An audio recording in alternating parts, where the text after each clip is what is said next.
Hey y'all, welcome to your Homegirl podcast. I'm your host and your homegirl, Katie Patilli, and we're going to chat about what it's like to be a successful female in this crazy world of real estate, or a male that helps empower and support us. So without further ado, let's dive in.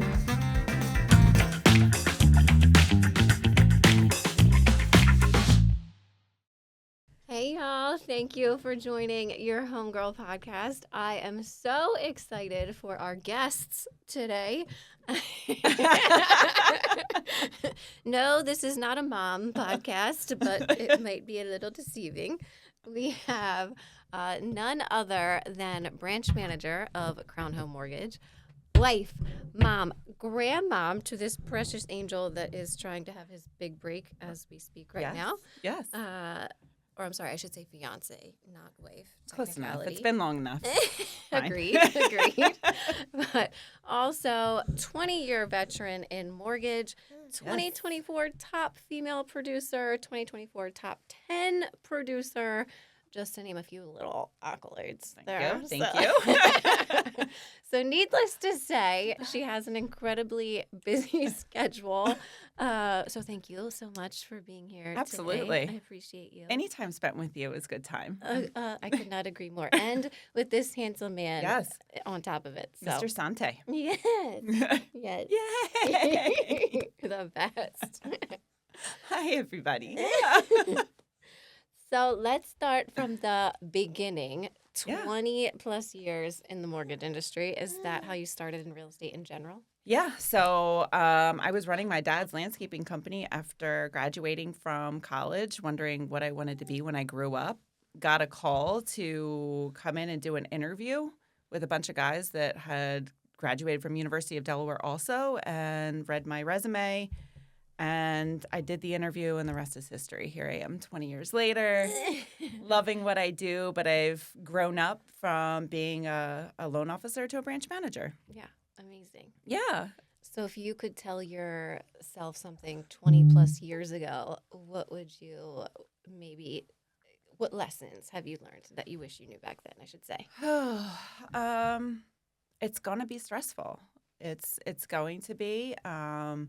Anticipate that there's going to be a problem, and it's okay. Mm-hmm. You know, there's going to be a problem. Surround yourself with loan officers and managers and real estate agents and titles that band together and know how to get the job done. Mm-hmm.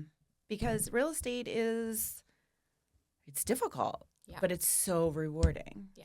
And I think a lot of people that get into real estate and mortgages, the reason that they get in is for the rewards of it, you know, helping people achieve the American dream. So prepare that it's going to be stressful. Right. But it's not going to be the end. It'll be fine. Yeah. You'll get through it. Yeah.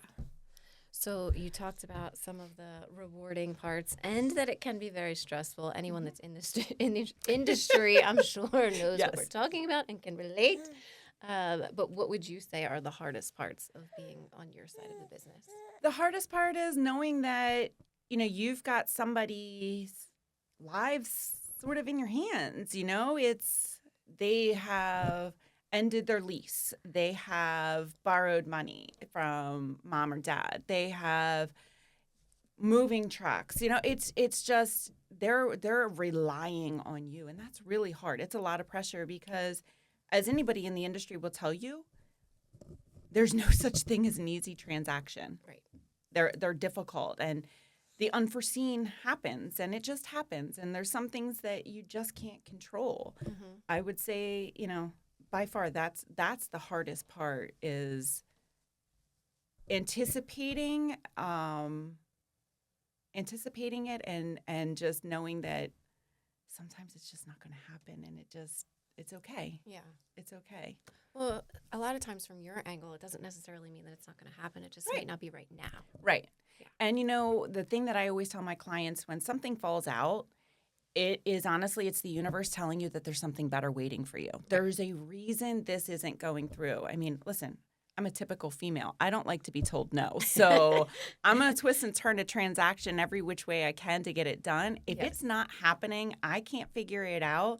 There is a reason for it. Yeah. And I'll be honest, like, 75% of the time I'm right. Yeah. They find something else that's better, that they absolutely love, that's for some reason or another, it works better in their favor. Right. And I love seeing that happen. Yeah, absolutely.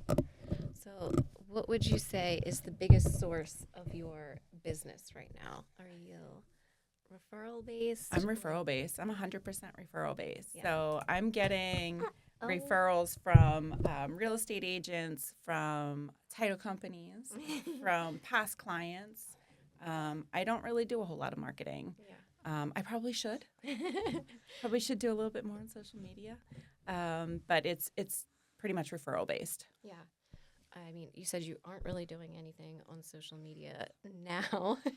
Is that maybe a goal for 2025? It's definitely a goal for 2025. I have to step it up. I mean, that's where we are in today's world. Everything. I mean, I get my news from social media. Yeah. I check out what everybody's doing on social media. I should be doing the same thing, Right. but I've been a little busy. Easier said than done. Yes. Well, I also happen to know you personally as well, so I can attest to you have this little man 3 days a week, right? Yeah. Also have a farm, so you're Yeah. feeding horses at the crack of dawn every morning. Mm-hmm. And then somehow your clients absolutely love and adore you because you always answer the phone. So AirPods. You can answer the phone when you're multitasking at its finest. Yes. Yeah. But the other thing is I treat all of my clients like their family because they're not just a transaction, Right. and my greatest quality as a loan officer, and also the biggest, I don't want to say deficit, but downside is that I care so much. Yeah. I care so much. Like, loans keep me up at night. Yeah. I want to make this happen for people, so I'm answering calls because it's important to them. So it's important to me. Yeah. Yeah. I mean, I can attest to that firsthand. I've witnessed it. So There's not much downtime. How do you think you earned your Captain Save-A-Loon title? Because I'm female and I don't like to be told no. I love a good challenge, Everybody deserves to be a homeowner. Yeah. You work hard and you go at it day after day. You deserve to be a homeowner. Yeah. But tricky stuff happens, course. And I also believe there should be more classes taught at a senior and high school level to understand, when you get out in the world and you get credit cards and you're offered all different types of installment loans and student loans and credit cards, there's a way in which you need to manage it and work it properly, use them properly. And because these classes aren't necessarily given, people are kind of just winging it. And, okay, I've got all these credit cards with all this money now. Let me spend it. Right. Which then becomes an issue. And, teaching people how to really handle their finances better. Yeah. Is I mean, and I love doing that. Yeah. I do. I'm full service. So it's not just mortgages, it's a mortgage game plan. Yeah. Like, you're not ready? Okay. How do we get you there? Right. What if someone's struggling from a credit perspective? Then again, it's a mortgage game plan. So it's teaching them the 101s with credit. And I can't tell you how many times I've said to them, oh, well, just because you have this much of a limit doesn't mean you're allowed to use it. Well, nobody ever told me. Right. Of course not, you know? So it's teaching them that and then writing it all down so that they can see it in black and white as to what they need to do. And I tell them, I break it down into steps, finish this step, come back to me, let's do step 2, and I'm a mom, I'm a grandmom, I'm a hand holder. So, and I think people really appreciate that. Which, I mean, can we just pause for a second that she is a grandmom? It's honestly, it's offensive. So. I love you. That is what everyone is thinking. How is she a grandmom? Just lucky. So who is your favorite kind of client to work with? Like, is it first-time home buyers? Is it people that are purchasing investment properties? Is it who do you most love working with? I know you can do it all, but I mean, it's probably, I love all my clients for different reasons. Yeah. I love the ones that come to me thinking that they just can't get it done, that they're not going to become a homeowner. and we get it done. Yeah. Those are my favorite. You know, when at the end of the day, all the blood, sweat, tears, sleepless nights, it happens and Right. you get them in and they're my favorite. That's the most rewarding. So rewarding. Yeah. Yeah.